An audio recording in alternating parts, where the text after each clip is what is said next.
wanted to create like a whole to my guys that do like proper VFX and animation. And the budget was somewhere around 15 to 20, right? And I already asked my guy in this company that what's people's budget? It was like, oh, they have like 3 million. I was like, just tell them that it can't fly, right? But then when they asked us, can people do the job? What should be your response always? Yes. Can you do the job? Yes. First time I directed a cinema film, I was doing my business. I can't say what I was doing. I was doing my business in my room. I was in Enugu working. And I get a call from head of production of Film 1. And she's like, yo, I'm like, hi, ma, good afternoon. She's like, want to do a cinema, blah, blah, blah, blah, blah. Do you think you're up for that? Yes. Never done a cinema film. Never even seen a cinema script. But say yes first. Between the time when you say yes and the time you have to prove your yes, that's where your work comes in. Right? Now, got into that interview for my job. I said yes. They were asking, and I got the job. I spent 7 to 8 months in that company. And in my second month, they made me media and design team lead. So we were pretty much just like creating internal designs, doing videos, blah, blah, blah, blah, blah. And then I was like, okay, it's time to actually start to do filmmaking properly, yeah? And then I got into the Accelerate Filmmaker project. Now, all of this time, before getting to the Accelerate Filmmaker project, was me training my talents to become a career, right? When you make your, I want to say first film now, but I'm not talking to just filmmakers. When you make your first significant move into the career space, right, it's just a foot in the door. There is 1,000,001 things you have to do to keep your leg and your body in the door. I'll share 2, maybe 3 if I have enough time, of what I think is most important about keeping yourself in the door. Number 1 would be networking. So we've sat down through 3 sessions, right? And a couple of, in-betweens. And many of us still don't know the name of the person sitting beside them. If you came from your house together, it doesn't count. Okay, so just take 20 seconds, ask the person beside you their name and what they do.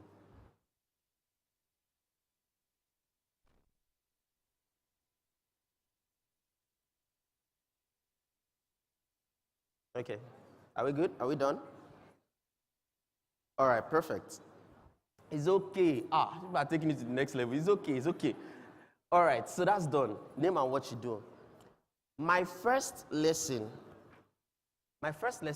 in building a career from my talents was the power of networking. I know we hear it all the time, you probably read it all the time, but then you would not really understand it until you start to practice it.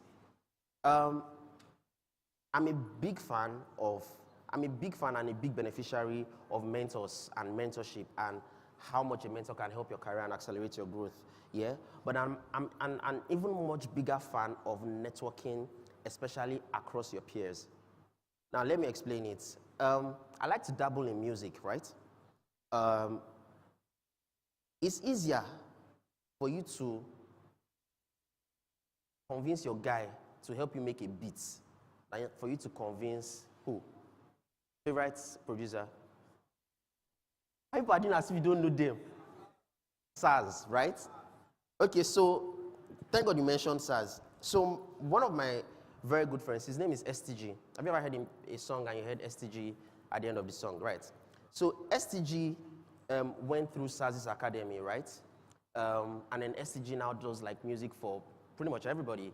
Wiz, Davido, Burna, everybody. He pretty much mixes and masters for many of them. It would be very stupid of me to want a mad beat and be sending emails to SARS' team when I can just call my guy.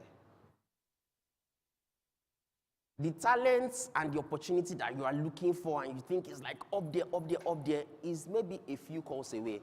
And the first call is the person or the contact closest to you. Right? Now, let me explain what I mean by growing sideways. I'm a director, essentially, and I screenwrite. And I write. Screenwrite is when you're writing for screen. Okay. Now, I have a friend that is great with organization for the highest level. But there's a caveat. Many people start building their careers this way, right? And refuse or forget to break from it. Let me explain. I want to make my first film. I call my guys, Barney, Abdul, guys, come together, let's shoot something. We shoot a short film, it's nonsense, we never release it, but the experience is there. We shoot another one, the nonsense is not too much like that. We can release it in one, maybe night of people coming together to watch short films. You get, you have that experience. Then we shoot a proper short film and do a couple festivals, international festivals, and then you are growing, you are growing, you are growing. See, as you are growing, carry your people along. But also, and I'm going to say this, I might get into trouble, there is a place in your career where you have to change your people. If somebody is refusing to grow on the same level that you are growing, refusing, not that it's village people, refusing, the opportunities are there, everything is there, the person is just making a deliberate effort that you can see not to take them or not to advance that growth, it is very okay to drop it.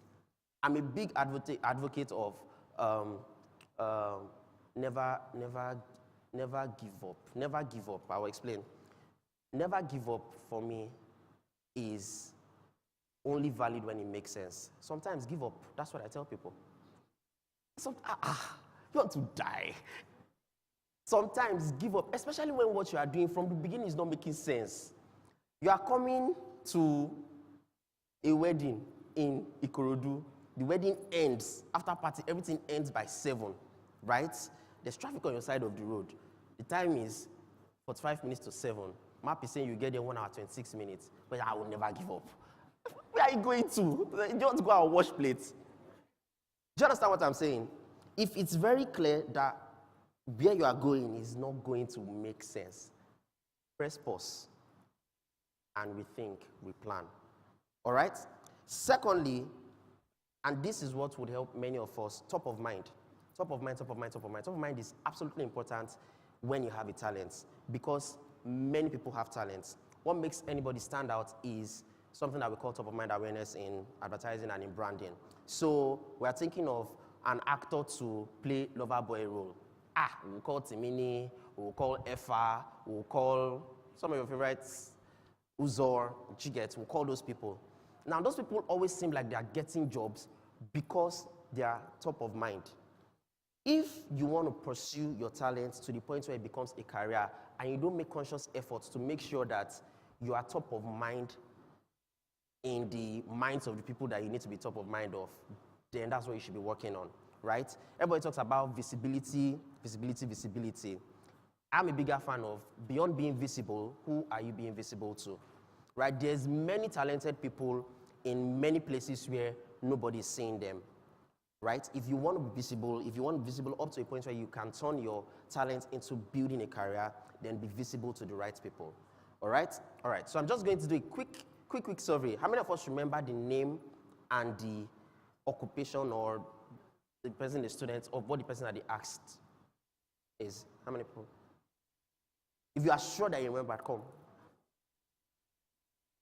You know when I said ask the person beside you, yes, so if you asked and you remember what the person said, exactly, when you say, I'm a realtor, you said the person is a real estate agent. If you are sure and you remember, come. There's money now before. Okay, please keep your hands together for her.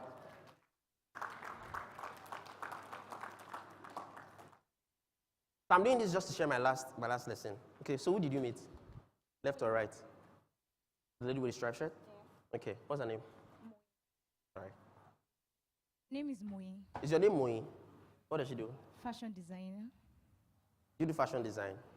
Right. So now, if you were in a position, yeah, where you could work with Moi, where you needed a fashion designer, would Moi be the first person that comes to mind? I don't think so.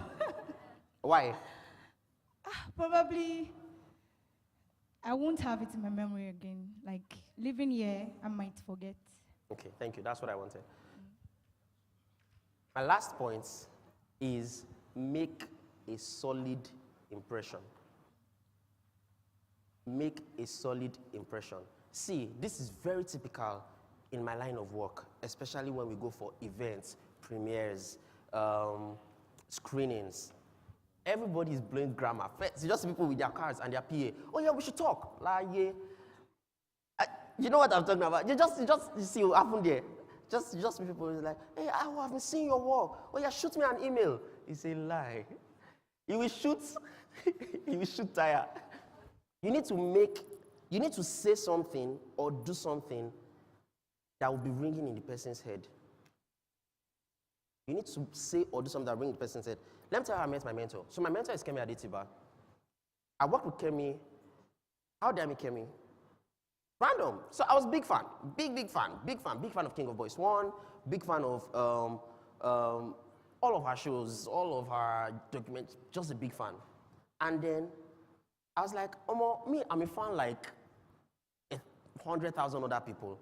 I need to do something that will make this woman remember me. So first time I spoke to Kemi Adetiba was her reaching out to me in my DMs. This is what happened. I went to watch King of Boys 1. Again, I was in Ghana at the time. And then, whether the film was mad or it was not mad, me, I already had a plan that I would lie down on the floor and say, this is the best film I've ever seen in my life. So, film finished, go back to my hotel, told my guys, please help me snap client bed, snap me, boom, posted it, blah, blah, blah, blah. I started getting a lot of engagement, people were tagging her on it. And so, she was saying this. She sent me a DM and she says, yo, Michael, do you want to see the teaser for blah, blah, blah, blah, blah? First message, it was just like it was not even a teaser, anything. It was like a 15-second something of just somebody coming out. You know that thing that Enola Badmus comes out and there's smoke behind her and she's just walking? Maybe I was one of the first people to see that. And then from that point, I started chasing her. But what I need to point out is, it's absolutely important to make a solid impression. Like, if Moyi had told her, what's your name, please? Abimbola. If Moyi had told Abimbola that, I'm a fashion designer, I really like your thing, I should sew something for you one time. And she's leaving here like this. Moyi, are you home?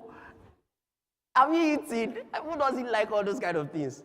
You need to make such a solid impression, right, when you meet people that can advance or change your career. You need to make a solid, like, think about it very, very critically, like, what can I do? Find out what the person likes, what the person is interested in, what would make the person think about you again, and find a way to meet that need. And then the person will call you again. Thank you very much.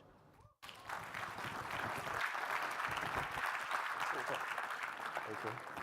Right. Can we please put our hands together for him again? So do you want to take a few seconds and just make that impression with that person sitting next to you? People are smiling. It's not by smiling, no. Awesome. So yeah, I hope we've all sent in our questions. We're going to be moving to the Q&A session, but before that, all right. So we can just listen while we do what we're currently doing. So we have freebies. So every attendee will be getting a free CV template. So if you registered here or online, you'll be getting a free CV template.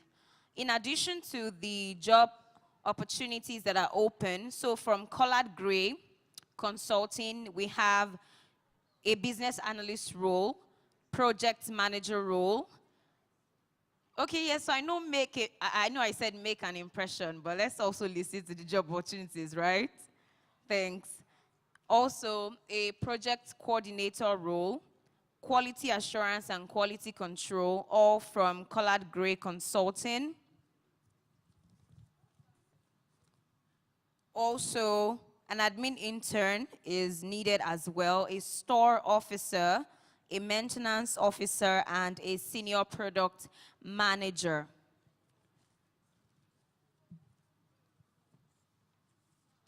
Sorry, I have lots of roles open. We have lots of roles available to be filled. Also from Recruit Consulting, there's the accountant role, finance officer, business analyst intern, sales manager, and a sales representative. I believe we've noted these roles. Also, Paragon Signature and Associates Limited, a marketing and communication executive role is also open to be filled. Have you been having a good time? Have you been having a good time? Okay, so yeah, we're going to go into the question and answer session. Like I said, please send in your question. It's not too late. We will try and take as much questions as we can. Okay. Can we all just, get up for a few seconds? Let's stand up. We've been sitting for too long, right? Just turn to your right, turn to your left. Throw a few punch here and there. Just be sure to punch the person next to you so they will remember you. All right, awesome. Okay. Okay, I believe we're getting ready to set up for the question and answer now. Amide, can we please ensure we have that? Okay. So just in case you also missed earlier, you can continue stretching. Just, stretch, punch them here and there. All right, thank you. Please be seated for a moment. Just before we go on, I'd like someone to just, in the spirit of leaving a mark. I remember one time we had an event here, and there was this young man who came out to ask a question. And after that day, every single person could actually remember that, oh, this is the guy that asked that funny question. So I'd like to just engage us. So if you would like to just give us a few seconds recap of what you've learned today, please signify and just be bold enough to come up. Can we clap for whoever is coming forward? Encourage them. They're about to leave a mark and probably get a job before they leave here. So who's that? Thank you. Just keep clapping for her. All right. Okay, 30 seconds. What I learned was confidence. I learned about networking. I learned also about excellence, which I really love excellence as well. I learned about learning. I learned about how you can, introduce yourself to them and ways you can, what they're looking for, amongst other things. Hold on. Thank you. You can clap for her. So do you want to, I remember one of the speakers specifically gave us an, insight to how you can introduce yourself. Do you want to just give us that in 10 seconds? My name is Peace Emerald Chiamaka Anyao. I'm homeschooled. I'm still a student, so I'm not exactly looking for a job. But I do dance, I write poetry, and I sew. Thank you. Please clap for Chiamaka. Thank you very much. So yes, at this point, I'd like to invite our speakers for the question and answer session. Can we please give them a Starhub welcome? Yeah, that's the Starhub welcome. Let's keep it coming. You can be on your feet to appreciate them. It's not easy. Thank you. You're very welcome. Thank you all. You may please be seated. All right. So again, thank you everyone for joining us this afternoon. It's been insightful. Personally have learned a lot. And I'm sure everyone here has as well. So we'll just go right into the question. And so we have some questions that are directed to some of the speakers. Some people indicated that, some of these questions are particularly for you. But I'd like to ask, can one be hired while still schooling part-time? I remember Chiamaka mentioned that she's not looking for a job, but she's at school. I'm sure there are some people here who are probably still in school and would like to work part-time. So yes, would you like to answer that question? Can one be hired while still working, while still schooling part-time? Okay, so yeah, I believe it's possible. I would use a case scenario, career rise. I think there was a period where careers were having ambassadors in schools. So I think it's possible. I believe it's possible. It's subject to what you are looking at and then how you're able to juxtapose schooling and then working at the same time. Yeah. Thank you. Anyone else wants to maybe say something in that regard? Well, it's a matter of you have something to offer. Yes, you have something to offer, and it's that convincing. It doesn't matter whether you're in school or not in school. You have scenarios where a person still in school actually has developed their potential even more to a more graduated degree than somebody who is actually working. And if any organization or employer comes across that, it will just be too convincing for you. It's something you wouldn't want to, you would see it as an opportunity, not even as you're offering the person an opportunity. So it's very possible. Thank you. So Yami, this question is directed to you. So this person asked, can you differentiate between project management and product management? $1 million question. Okay. So I think the best way to explain it would be that product managers typically do a bit of project management. There are a lot of similarities in the work that a product manager and a project manager has to do. But typically, project managers are concerned with timeline, with delivery, right? So we're working on something, how do we get it delivered? But a product manager's job starts first from even identifying that there's something that needs to be done. So you're paying attention to data, you're paying attention to customers, you're paying attention to the company's strategy and whatever it is that the vision of the company is as well. And you are using that to first of all decide that we need to do something here. This is when will be a good time for us to do it. This is why we need to do it. And then you then move into the project management end of things. So in some cases, the jobs would be split. But in most cases, as a product manager, you would probably still do project management as well. Thank you. Please put your hands together. Thank you. All right, okay, so Yami, this question is for you again. I think a lot of people are interested in volunteering since you spoke to that.